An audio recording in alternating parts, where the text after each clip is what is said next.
Hello, everyone. I'm John Cunnison. I'm the Chief Investment Officer at Baker Boyer. Thanks for joining me today. We wanted to reach out with a special message, given the recent market volatility on the heels of an announcement of some tariffs that were surprising to the markets, surprising in their scope and their magnitude. We recorded, and that's Tyson Romanek, one of our senior portfolio managers, and I yesterday recorded a video talking more broadly about what the announcement was and some of the market implications. You can see that video on our website. Today, I wanted to talk a little bit more about some of the uncertainty and just some core investing principles that I think you should keep in mind. On the subject of uncertainty, I think it's important to note that a very important player in all of this is the Federal Reserve Bank. Right? The chair of the Federal Reserve, as many of you know, is Jerome Powell, and he spoke today. And he talked about some of the uncertainty that's coming out of this tariff announcement. Now, when we look at a tariff, right, what will that likely do to the economy? Well, one thing it'll do is it'll raise prices. We know that just by definition. That's what tariffs do. Right? So we're likely to see some of these tariffs show up in inflation numbers. Well, what does the Federal Reserve do when inflation goes up? Well, they raise interest rates to cool the economy, right, and bring inflation down. We just saw them do that back in 21 and 22. What else do tariffs do? Well, tariffs at the margins, because of those increased prices, can tend to decrease demand, right? If you used to buy 2 pairs of running shoes every year, prices go up. Are you likely to buy more or less? Probably less. Right? So demand may likely fall. We may see likely lower economic growth. Right? Well, what will the Federal Reserve do in an environment where economic growth is beginning to flag a bit? Well, they're going to reduce interest rates to help support the economy. So you can see right there's kind of a contradictory impulse that comes out of this tariff announcement for the Federal Reserve. Do they increase interest rates to contain potential inflation? Or do they reduce interest rates to support the economy and the labor market? So that uncertainty, I think, is moving through markets. It's in the Federal Reserve. Another thing that I think is really important to keep in mind as we go through this period of volatility in markets is to remember what happened on April 2nd. Well, what happened was there was an announcement. But there's nothing permanent about an announcement. And we can talk about the permanency in just a moment. But if we look back to 2008 and 2009, right, when Lehman failed and that cascaded through financial markets, many of us remember that as a very unstable time. You can't undo the failure of a large company and the resulting shockwaves that it sends through a financial market. When Russia invaded Ukraine, you can't undo that.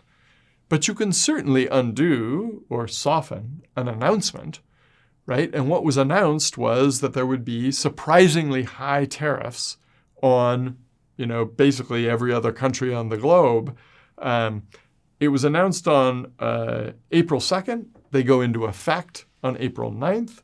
There's a week in which to renegotiate, to look at softening, the blow from some of these tariffs. Now, the Trump administration and the economic team does have a history of using these kinds of announcements or using these announcements as a negotiating tactic, right? And one of the tactics that they typically use is one that is known as anchoring, right? And anchoring is where you make your opening bid in the negotiation, right? You chuck your anchor as far as you can throw it with the idea then that you'll negotiate back to some acceptable position. And the thought is that you'll get a better deal than negotiating from, your starting point, right? That may be what we're seeing today. Now, as an example of that, if we take a company like Nike, right? Nike is a well-known company. The day after the announcement, that is yesterday, April 3rd, Nike was down about 14%, right? Why did Nike fall by 14%? Well, in part, they fell by 14% because the tariff that was applied to Vietnam was 47%, right? And Vietnam is where Nike produces 98% of all its apparel and footwear and the things we like to buy from Nike.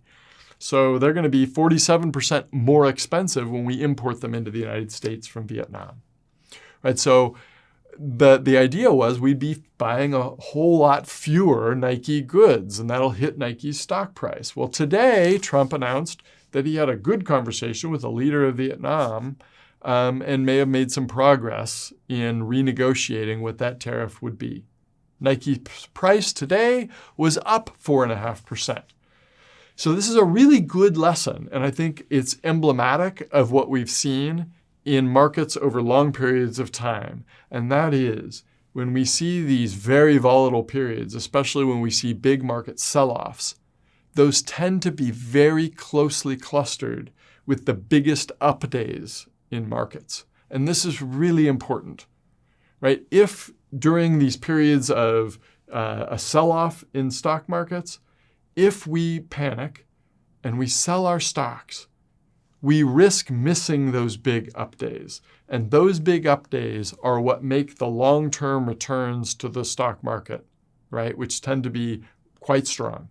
It's what make those possible, right? There are statistics on if you miss just the 10 best up days, over a 10-year period, it has a substantial impact on that long-term return. The only way we can guarantee that we capture those up days is to stay in our seat during those periods of volatility. The other thing I just want to mention is going into this period of uncertainty around the tariffs, the U.S. economy in particular was quite strong.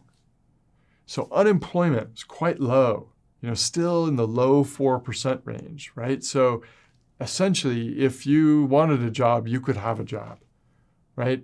There was some softening there gradually, but still a pretty good solid number, right? And just today, we got an announcement that 225,000 jobs were created this month or last month, right? A strong jobs number, which indicates underlying strength in the U.S. economy. And we know that growth numbers have also been softening, but still very strong, right? So the underlying economy is quite strong. Now, just from an investment standpoint, how do we think about making investment decisions in this kind of an environment? Well, in general, investors fall into two broad camps. One would be younger investors who are accumulating assets. Often these are people who are working and taking a portion of their paycheck and putting it into a 401k. For those types of investors, these can be wonderful times. You're buying stocks at discounted prices.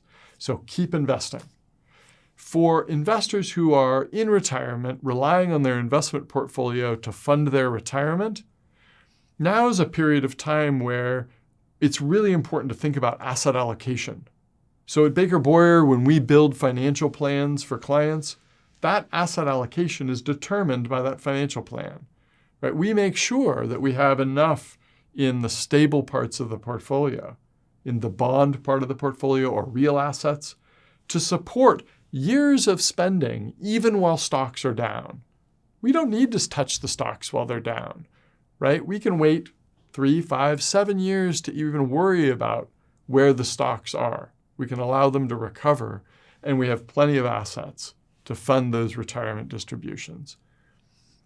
So I think that's really important. So I think if you take a look at your financial plan, if you don't have one, come talk to us at Baker Boyer, and we're happy to help you with that. The bottom line to all of this is that what occurred was an announcement of tariffs that certainly they're destabilizing, they do impact the ease of global trade, but they don't stop economies altogether. There's still going to be demand for all of these goods. And what we're seeing now is that the potential for renegotiation of a lot of what was announced is highly likely. So this is a time, I think, to be reassured, not panic, stay disciplined with your investment portfolio. And if you have any questions about anything we said in the video that's on the website or in the video today, please reach out to me, a member of the portfolio management team here, or any member of the Baker Boyer team, and we're happy to help. Thanks for joining me today, and take care.